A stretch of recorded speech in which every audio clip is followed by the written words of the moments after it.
stand on the edge of a small lagoon island around 425 CE and look northwest across shallow water. There is no St. Mark's Square, no Doge's Palace, no Campanile, no Grand Canal lined with marble palaces, no gondolas carrying visitors beneath stone bridges. There is barely a city at all. Around us, the Venetian Lagoon is a maze of mudflats, reed beds, tidal channels, and low islands that sometimes seem to disappear into the water.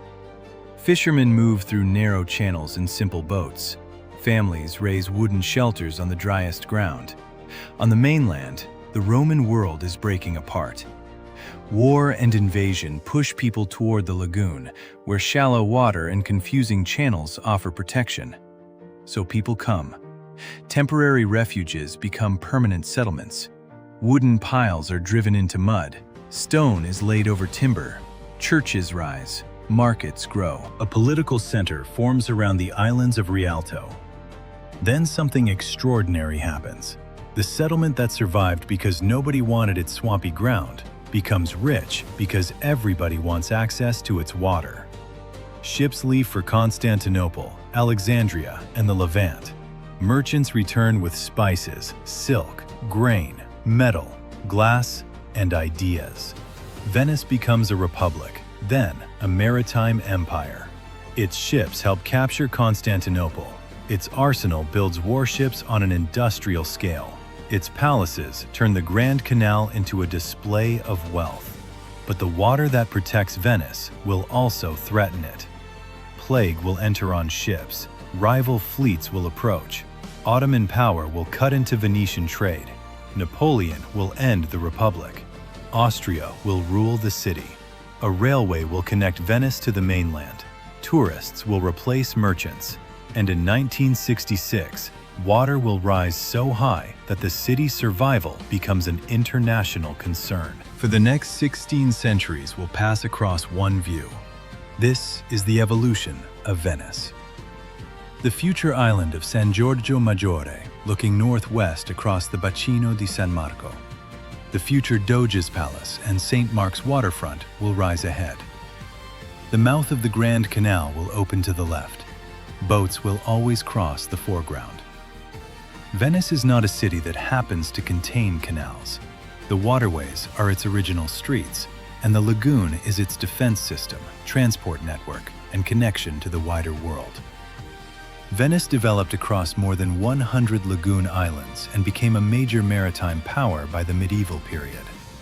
In the 5th century, the lagoon is already inhabited, but settlement increases as instability spreads across northern Italy. People move from exposed mainland communities toward islands such as Torcello, Malamocco, and others scattered through the lagoon. The traditional story places Venice's founding in 421, but the real city emerges gradually. Refuge becomes residence. Residence becomes community. Communities connect by boat. The strangest thing is the ground beneath them. Much of it is soft mud. Heavy masonry should sink. So builders learn to create foundations by driving large numbers of wooden piles into waterlogged soil, then laying timber and stone above them. The piles stabilize structures on difficult ground and allow permanent buildings to rise where conventional cities would struggle. Venice is already learning the habit that will define its history: turn weakness into advantage. By the early 9th century, political power shifts toward the Rialto Islands. A ducal residence develops near the future St. Mark's waterfront. The position is perfect. The city is still low and wooden, but boats now gather in growing numbers. The Byzantine Empire remains an important political and cultural influence. Then, in 828, Venetian merchants bring relics believed to be those of St. Mark from Alexandria. A new church is built to house them. St. Mark becomes Venice's patron. The winged lion associated with him will eventually appear on flags, ships, buildings, and conquered territories across the Mediterranean. The message is changing. Venice is no longer merely a refuge. It is creating an identity, and that identity faces the sea. By the 10th and 11th centuries, Venice has become a major maritime power. Its location between Western Europe and the Byzantine and Islamic worlds turns geography into profit. Ships carry timber, salt, grain, and manufactured goods outward and return with spices, silk, and luxury goods. The city grows richer. Wooden buildings increasingly give way to brick and stone, while wharves and warehouses crowd the waterfront. The current St. Mark's Basilica begins taking shape in the 11th century, with domes and decorations strongly influenced by Byzantium. Across the square, the political center grows around the Doge's palace. But Venice's political system is becoming unusual. The Doge is powerful in symbolism, yet councils and institutions increasingly restrict his authority. Venice is building a state designed to survive individual rulers. The Doge dies, the Republic continues. Then the city creates one of its greatest weapons, the arsenal. This enormous state shipyard becomes the industrial heart of Venetian sea power. Timber arrives, rope is produced, sails are cut, galleys are constructed and equipped. Its specialized workforce gives Venice the ships needed to project power far beyond the lagoon. With little surrounding farmland, Venice builds a network instead. Ports, islands, trading stations, convoys, sea routes. Venice is becoming an empire shaped like a chain across water. Then comes one of the most controversial moments in Venetian history. The Fourth Crusade is supposed to reach Muslim-controlled territory. Instead, complex politics, debt, and ambition redirect the Crusaders toward Constantinople. In 1204, Constantinople is captured and brutally sacked. Venice takes a major share of the spoils and strengthens its commercial position. Treasures arrive in the lagoon, including the famous bronze horses later displayed at St. Mark's. For Venice, 1204 brings wealth and influence. For Constantinople, catastrophe. Venetian beauty is tied not only to trade, but also to war and imperial competition. The 13th and 14th centuries transform our view. The waterfront becomes architectural theater. The Doge's palace develops into the extraordinary Gothic building we recognize, its pale arcades facing the lagoon. St. Mark's Basilica accumulates mosaics, marble, and treasures. The Campanile rises over the square. Merchant families build palaces along the Grand Canal. The Rialto becomes crowded with exchange. Ships arrive from distant ports carrying goods and people from across Europe and the Mediterranean. Venice has become the center of a commercial web. But wealth creates rivals. The most dangerous is Genoa. For generations, Venice and Genoa compete for trade routes and influence. The struggle culminates in the War of Chioggia in the late 14th century. Genoese forces capture Chioggia at the southern end of the lagoon. For Venice, the threat is existential. The enemy is no longer somewhere beyond the horizon. It is inside the lagoon system. Venice mobilizes ships, sailors, and resources. The fighting reverses. By 1380, the Genoese force at Chioggia is defeated. Venice survives, and soon it will expand again. But another enemy has already entered the city.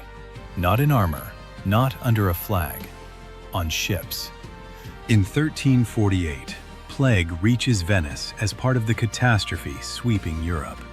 The same connections that bring wealth also bring disease. Bodies accumulate, families disappear. Plague keeps returning in later centuries. Venice responds with systems that will influence public health far beyond the lagoon. Suspected cases are isolated. Ships and travelers can be held away from the city. Lazzaretto Islands become part of a defensive system against contagion. From the idea of roughly 40 days of isolation comes the word quarantine. The same maritime network that makes Venice powerful forces it to innovate simply to remain alive. By the 15th century, Venice stands among Europe's great powers. Its territory now includes substantial lands on the Italian mainland, as well as maritime possessions across the Adriatic and Eastern Mediterranean. Architects, painters, printers, scholars, and merchants arrive from far beyond the lagoon. Printing flourishes. Murano glass becomes famous. Bellini, Giorgione, Titian, Tintoretto, and Veronese make Venetian color and light influential across European art. Yet at the moment its cultural confidence appears strongest, the strategic world begins changing. The Ottoman Empire expands. Constantinople falls to the Ottomans in 1453. Venetian possessions and trading interests come under increasing pressure. Oceanic routes around Africa also shift some long-distance commerce away from the Mediterranean. Venice remains rich, but its old advantages are no longer unbeatable. In 1576, plague again tears through Venice. Tens of thousands die. The Republic vows to build a Church of the Redentore if the epidemic ends. It rises across the water on Giudecca. Then plague returns with devastating force in 1630. Another vow follows. This time, Santa Maria della Salute begins rising at the entrance to the Grand Canal. Its great dome eventually becomes one of the most recognizable shapes in Venice. Disaster becomes architecture. Fear becomes ritual. Death leaves behind beauty.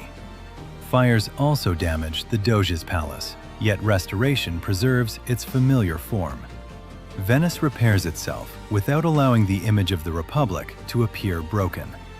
The 17th and 18th centuries do not bring one sudden collapse. That would be easier to see. Instead, Venice slowly loses strategic weight. Ottoman wars reduce parts of its maritime empire. Northern European trading powers become more important. Atlantic commerce shifts the economic center of gravity westward. Venice remains wealthy, cultured, and famous. Visitors arrive for music, theater, carnival, and art. Canaletto paints views travelers carry across Europe. Once, foreigners came because Venice controlled trade. Increasingly, they come because Venice itself is the attraction. The maritime superpower is becoming a destination. Then the end arrives with shocking speed. Napoleon Bonaparte's campaigns transform northern Italy. In May 1797, with French forces threatening the lagoon, Venice's Great Council meets for the last time. The last Doge, Ludovico Manin, abdicates. A republic that had survived for roughly a millennium is finished. There is no dramatic destruction of the skyline. That is what makes the moment so powerful. The Doge's palace still stands. St. Mark's still stands. The boats still move. But the political system that created them has disappeared. Later that year, Venice is transferred to Austrian rule. Control changes again during the Napoleonic era, then returns to Austria. For the first time in centuries, Venice is not governing itself as a sovereign republic. The 19th century changes Venice in another fundamental way. For most of its history, approaching the city means arriving by water. Then, in 1846, a railway bridge connects Venice directly to the mainland. Trains now cross the lagoon. The distance between island city and continent shrinks. In 1848, revolt against Austrian rule creates a short-lived Venetian republic, but Austria returns. In 1866, Venice becomes part of the Kingdom of Italy. The old republic does not return. Industry grows around the lagoon. Modern infrastructure spreads, and a new economic future becomes increasingly visible. Culture, visitors, tourism. In 1895, the first Venice International Art Exhibition opens. It will grow into the Biennale. In the 20th century, cinema, architecture, theater, and music turn Venice into a global cultural stage. On November 4, 1966, exceptional weather and tides produce the catastrophic Acqua Grande. Water rises across almost the entire city. St. Mark's Square disappears beneath the lagoon. Shops, homes, churches, and artworks are damaged. For hours, Venice seems less like a city controlling water than a city being reclaimed by it. The disaster becomes an international alarm. The question is no longer simply how to preserve monuments. It is whether Venice can survive the environmental conditions surrounding it. Decades of research and engineering follow. Eventually, A system of movable barriers is built at the lagoon's inlets to separate Venice temporarily from dangerous high tides. 16 centuries after people sought protection inside the lagoon, Venice is now building protection from the lagoon itself. The year is 2026. The Doge's palace glows beside the water. St. Mark's domes rise behind it. The Campanile cuts into the sky. Santa Maria della Salute guards the Grand Canal entrance. Vaporetti, water taxis, gondolas, and working boats cross the basin. Millions know this view. It looks timeless. Almost nothing about Venice was inevitable. People turned marsh islands into permanent ground. Trade turned refuge into wealth. Plague created quarantine systems and churches. Decline transformed a superpower into a cultural destination. Modern engineering now tries to protect the city from dangerous tides. Venice did not defeat water. It learned how to survive in negotiation with it. Our camera watched refugees move into the lagoon. It watched temporary settlements become permanent. It watched wooden piles disappear beneath stone foundations. It watched Rialto become a political center. It watched St. Mark become the symbol of the city. It watched merchants turn geography into wealth, and the arsenal turn wood and rope into naval power. It watched the Fourth Crusade bring riches and shame from Constantinople. It watched the Doge's palace become a statement of Republican power. It watched Genoa threaten the lagoon. It watched plague arrive through the trade routes that made Venice rich, and quarantine become part of the city's defense. It watched Venetian art influence Europe. It watched Ottoman expansion weaken an empire built on sea routes. It watched epidemics leave churches behind. It watched the Republic age as Atlantic trade rose. It watched Napoleon end the old political system. Austrian flags replace Venetian ones, and trains cross water that once isolated the city. It watched Venice become Italian, and tourism replace merchant fleets. And it watched the flood of 1966 reveal that the oldest enemy had never left: water. That is the secret beneath every palace. Venice exists because water protected it. It became rich because water connected it. It became difficult to conquer because water confused its enemies. And it remains vulnerable because water never agreed to stay where humans wanted it. Look at St. Mark's waterfront tonight.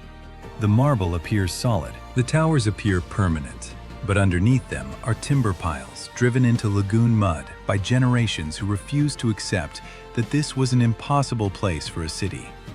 That may be Venice's real monument, not one church or palace, the city itself.